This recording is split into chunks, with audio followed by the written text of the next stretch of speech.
Ever get the feeling you're being watched online? It's data brokers. They collect your personal info, your browsing habits, where you live, and who you're related to, and then sell it to the highest bidder. Aura helps stop that. Aura automatically removes your personal info from data broker sites and keeps it off. It also monitors the dark web, protects your devices, alerts you to real-time threats, and more. Start your free trial at aura.com/listen. That's AURA.com/listen for your free trial. What's up, family? Gerald the Bossman here.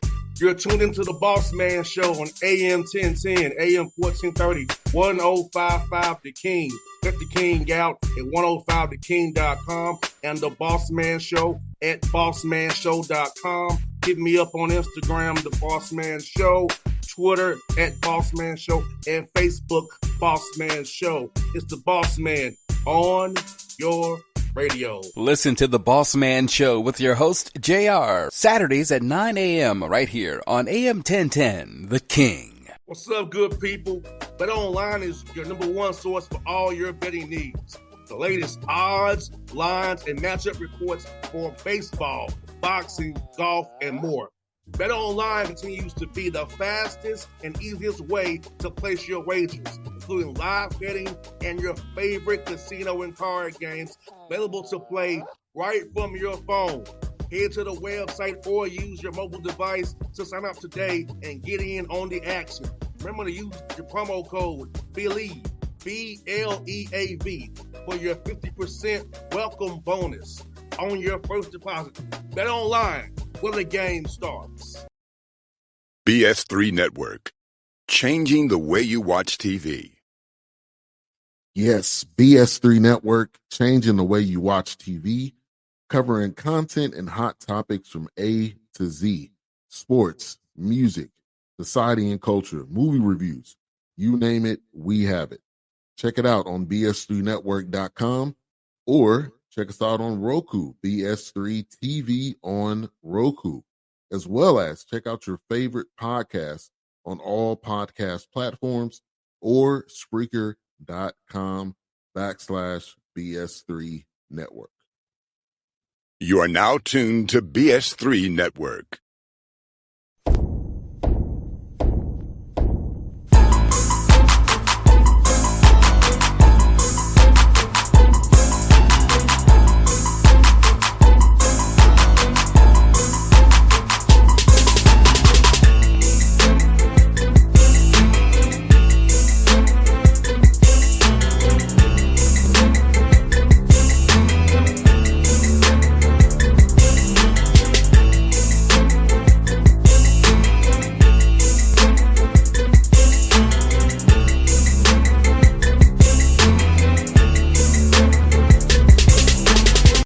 On the Bossman Show, you see him on the screen, Quannas White, Louisiana Lafayette, Racing Cajuns out of Sun Belt Conference. We'll see him come and play Georgia State this year, Georgia Southern, all those schools in the Sun Belt. Coach White, good to see you, my brother. Good to talk to you offline, and glad you're on the show with me today, brother.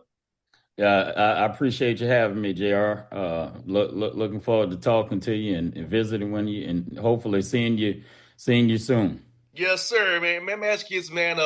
You've been consistent for a long time, brother, and I know you're doing a good job. But Coach Sampson will have on the show this week as well. Talk about just in your mind feeling that you was ready for this jump, man, to take this opportunity in Louisiana. It was the right fit for you and your family. I know you had a great situation over there with Coach Sampson, but to jump into it on your own, what kind of went into that decision this time, brother? Yeah, man. I'm born and raised in New Orleans. Lafayette is 2 hours away. When talking to Dr. Maggard, who's the athletic director over there, and the president, Dr. Savoy, really good people, man. And so they sold me on the vision, our vision for the men's basketball program aligned. But having the opportunity, man, to come back to Louisiana, where it all started, I built the AAU program here after I got done playing professionally, man. And so I got a lot of relationships here. My wife loves Louisiana. My kids, I got family still here. My dad is a social worker. My older brother, works with the fire department down in New Orleans. And so again, having the opportunity to come back to Louisiana, that's home for me, man. I learned a great deal from Coach Sampson. I love the city of Houston, love what we was able to accomplish. But, to have an opportunity to become a head coach, man, after being prepared by one of the best, I thought it was time, and I was ready to take advantage of the time. No doubt, brother. One of my closest friends is down in the road for you in Opelousas. Okay.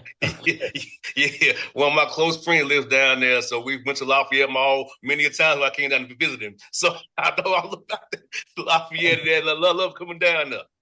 Yeah, I got a kid who I coach. He and his dad and I are really close friends, man. So I know a lot of people around this area. No doubt, man. And let me ask you this too, for you.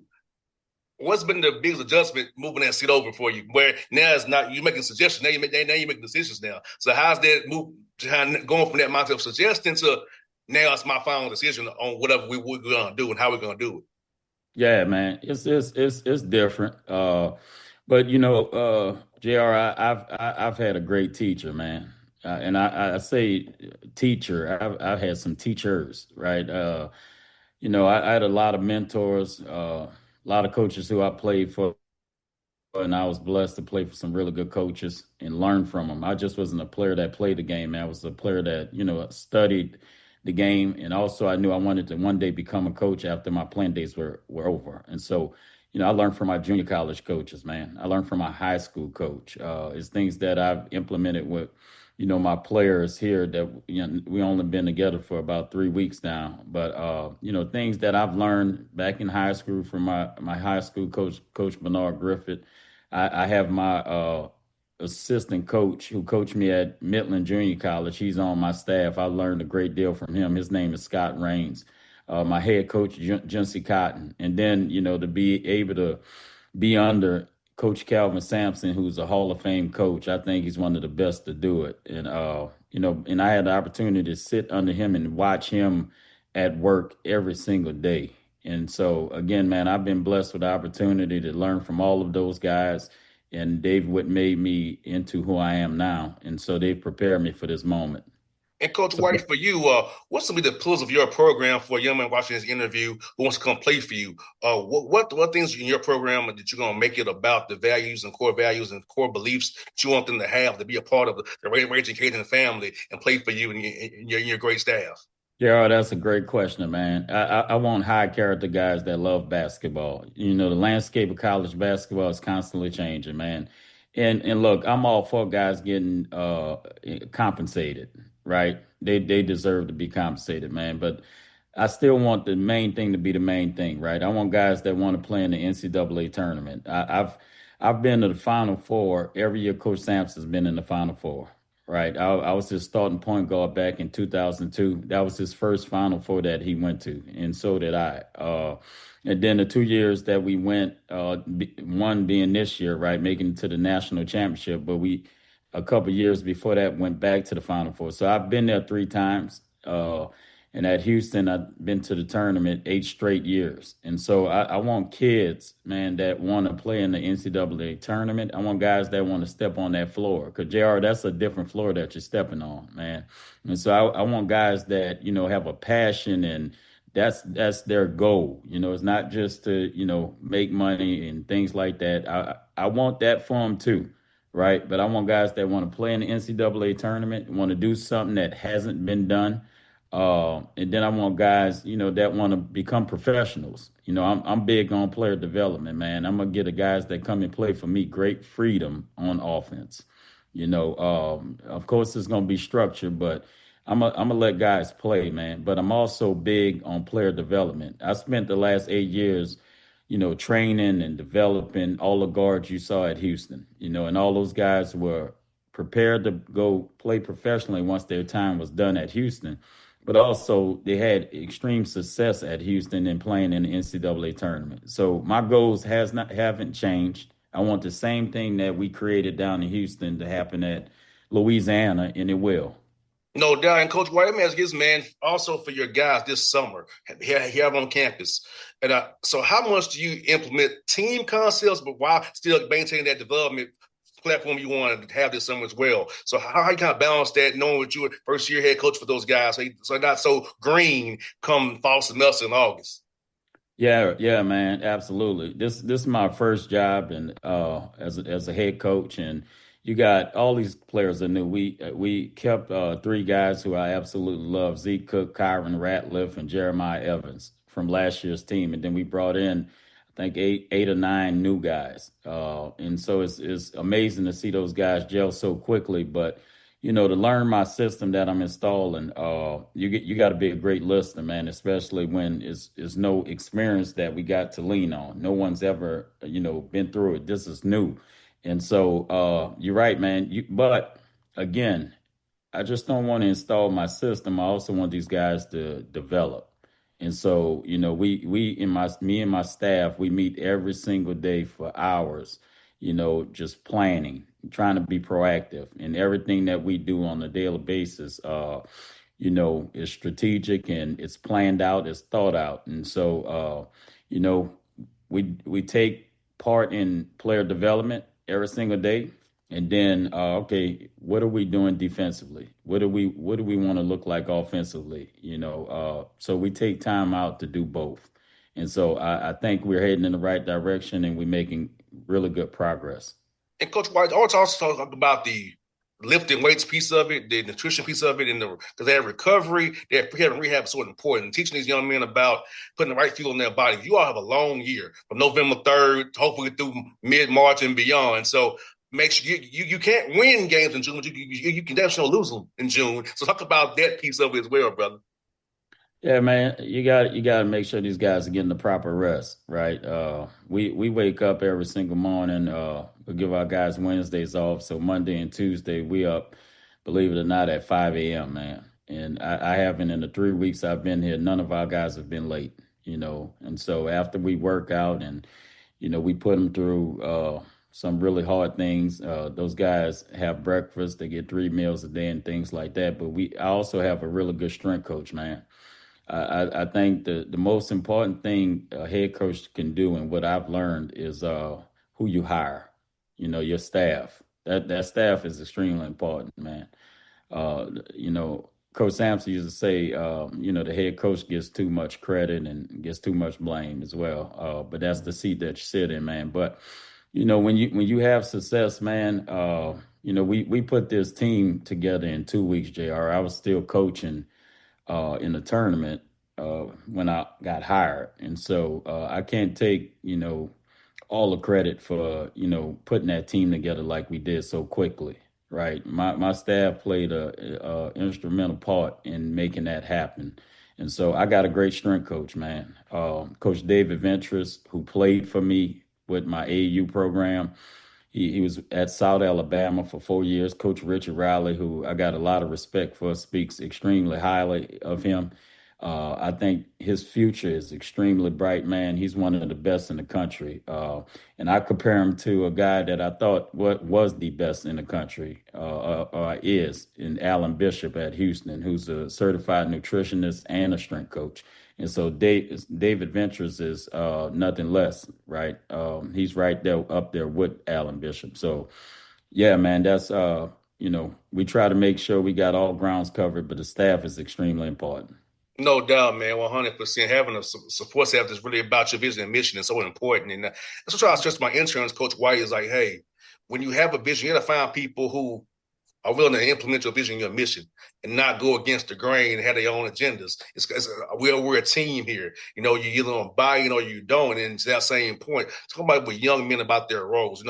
I know I'm a son of a coach, so I know how it was my father trying to issue guys roles and get them to buy into roles. So go about there with young men, get them to accept a role, whether they come from a high school team or the AU team, whether they're a star, to come to a team and assimilate to be maybe just a screener or a rim roller or a corner three shooter or a spot up guy. So talk about that piece as well, brother. Yeah, man, I think that is important when you're recruiting guys. I was on the phone with a kid the other day, and he asked a good question. Any question is a good question. There's no bad questions. But he said, Coach, what do you look for when you go to the AU tournaments and you sit down and you're watching a kid that you have interest in recruiting to your school. And I said, that's a good question. I said, I look for several things. If I'm interested in a young man and I'm sitting there watching him play, I'm evaluating everything. I'm watching, if he makes a mistake and the head coach brings him over and is holding him accountable and getting on him about the mistake that he made. I'm watching his body language on the court. I'm watching if he gets subs out, how's his body language on the bench. All of that plays a vital part in recruiting. In recruiting, the kids that you recruit is important. When you bring guys in, everyone has a role. I have a role, right? I tell our guys all the time, I check my ego at the door. The most important thing for this program is winning, right? And so you be an all-star in your role, and you look at Tristan Thompson. I give our guys examples, man. Tristan Thompson, the best thing he did was he was an all-star in his role, and he was extremely successful. The best thing he did was offensive rebound. He was an elite rebounder, and not just offense, defensive rebound, and he hung his hat on that. Okay, well, why was he successful? He wasn't worrying about scoring. He did something that impacted winning. And so, I share those examples with our guys. We got guys that are really good defenders. They're athletic. You are a really good offensive rebounder. Okay, hang your hat on that. We got guys that can score the ball, that can shoot, come off pin downs, play out a pick and roll, all that good stuff. Whatever you are really good at, okay, let's stick to that. And then at the end of the day, if the team wins, you will win individually. 100%. Yes, that's a hell of an answer there, brother. That's real talk right there. And, brother, let me ask you this about the Sun Belt Conference here, man. Folks don't realize how tough it really is in the Sun Belt Conference. It's a tough league. And I'm lucky enough to be able to come to the games and watch Judge Johnson play whenever I wanted to and see the quality of the league. So talk about it from afar, being in the Big 12 and where you was at, man, and see how this league is really just every night. It's a dogfight. Man, this league, I think last year they had a four-way tie. I believe I'm right on that. I think it was South Alabama, Troy, and I'm not quite sure about the other two. But this league it's a gauntlet, man. It's a gauntlet. You got high major head coaches in a quote unquote mid major league. This is a really good league, and it is every night, man. Coach Terrence Johnson, who's a childhood friend of mine, we grew up together in New Orleans. He does a great job at Texas State. Richard Riley, who I mentioned earlier at South Alabama, Coach Cross, who did a great job in the NCAA tournament, making it, man, at Troy. And so I can go down the list. Every coach in this league knows what he's doing. Every coach in this league, I believe, is a high major coach. And so I try to, talk to our guys about what we're facing. Don't look, I got some kids that played in the Big 12, a kid that was in the SEC. And so they're on this team, and I'm telling these guys about this league and how important it is to be respectful of the league. It's never about the name of the school. It's about the people that are at the school, man. So I got a great understanding of that, and so do my players. Yeah, TJ is a good friend of mine, man. So, yeah. So, That's my man. Yeah, he's a good buddy of mine. Yeah, man, you just, man, I know you're from New Orleans, so how is it when you play the Falcons, man? We would come down there. How is it, man? We had them battles between us and y'all, man. How's them battles, brother? Man, that you talk about rivalries, man. That's up there. That's another level right there. My older brother who's a firefighter, Clarence White in New Orleans. He has season tickets to the Saints game. He's been a season ticket holder, man, probably for 15 years now. And the game that he looks forward to more than any other game are the Atlanta Falcons. So and I'm not I am a fan. I love the Saints, man. I love the Saints, but yeah, that rivalry right there is different. It's different, man.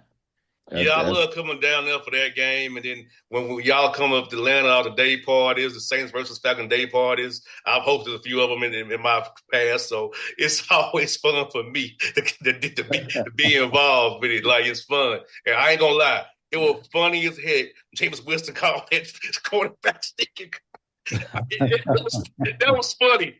I know I shouldn't laugh about it that was funny. That was funny, man. I love James, man. James is hilarious, man. I love him. I love his personality, man. I like that guy a lot, man. No doubt. Yeah, it's fun. It's fun, man. And Coach, man, talk about this, man. How cool is your city, recover from Katrina? It's people saw what happened to it, but seeing how it's vibrant now, all there for the Super Bowl, had a great time. So talk about just seeing your city rise again after such a bad event happened to it. Yeah, man. When Katrina hit, I was playing professionally. I was in Germany, and but my entire family. I just said, my dad works with the homeless, so he was in New Orleans during that time. A lot of stories that he shared, and my older brother again, who's a fireman. All the people that he was trying to save, and during that troublesome time. But to see, everyone working together, all the people that had a hand in trying to get the city back, and to see where it was during Katrina to now where it is now, man, is great to see. So many people, that worked really hard to help New Orleans get back to where they used to be, man. And so it's not completely there, but it's getting there day by day. So I'm happy to see my city, man, where I grew up at. Just make strides to improve every single day to get back to where it used to be. I got to be honest with you, Coach. I'm scared to cross that bridge to go to Slidell. I got family in Slidell. Been over the water that long. It's a long bridge, brother. Bro. I'm like, I was over there like, it's a scary junk, man. Is there a way around this being how to go to the Slidell? Just get you some crawfish, JR. You'll be fine. Crawfish and gumbo, man. I told my uncle, next time you driving, I ain't doing. I'm over here just. It's freaking me out. This long bridge, this water throwing me off. I was happy to get back to New Orleans safely. Like, thank you, Jesus. We have arrived safely back. Yeah, that's a long ways, man. Yeah, but I love Slidell. I love people Slidell. They good people, man. They treat me well when we come down there with the Hawks and and come down with the Falcons. I sure treat me well. So I love going down there. New Orleans is a great city, man. I'm glad you're from there. I love it, man. It's fun. I know I represent the wrong cities when I come down there, but y'all show me love, though. I'm happy to hear that, brother. You're Yes. welcome. You welcome anytime, and you're also welcome to come to the Cajun Dome. This season. We're gonna have 12,000. This arena, man, holds 12,000 fans, man, and so I'm excited about getting 12,000 in there this season, man. Yeah, So you're welcome, brother. So I get the Hawk schedule, brother, I'll be able to let you know because I can't make any plans until I see what the Hawk schedule is. So that's always, I understand. This says that pays the bills, so I'll make sure work around that. I can move and shake around that for sure, brother. But always comes, I'll let you know for sure. Okay, I appreciate it, my man. Well, brother, it's good to have you on the show for the first time, man. We're going to do this a million times in the future, brother. I'm going to be cheering for you, and I look forward to seeing you on the road here in a few weeks here at Lake Point, brother. Okay, JR. Thank you, man. Thanks for having me. You have a blessed day, brother. You too, brother. All right. BS3 Network, changing the way you watch TV. Yes, BS3 Network, changing the way you watch TV, covering content and hot topics from A to Z. Sports, music, society and culture, movie reviews, you name it, we have it. Check it out on bs3network.com or check us out on Roku, BS3 TV on Roku, as well as check out your favorite podcast on all podcast platforms or Spreaker.com/BS3 Network. You are now tuned to BS3 Network. What's up, good people? BetOnline is your number one source for all your betting needs. The latest odds, lines, and matchup reports for baseball, boxing, golf, and more. BetOnline continues to be the fastest and easiest way to place your wagers, including live betting and your favorite casino and card games available to play right from your phone. Head to the website or use your mobile device to sign up today and get in on the action. Remember to use your promo code BELIEVE, BLEAV, for your 50% welcome bonus on your first deposit. BetOnline, where the game starts. What's up, family? Jared the Bossman here. You're tuned into the Bossman Show on AM 1010, AM 1430, 1055 The King. Let the King out at 105theking.com and the Bossman Show at bossmanshow.com. Hit me up on Instagram, The Bossman Show, Twitter at Bossman Show, and Facebook, Bossman Show. It's the Bossman on your radio. Listen to The Bossman Show with your host, JR, Saturdays at 9 a.m. right here on AM 1010, The King.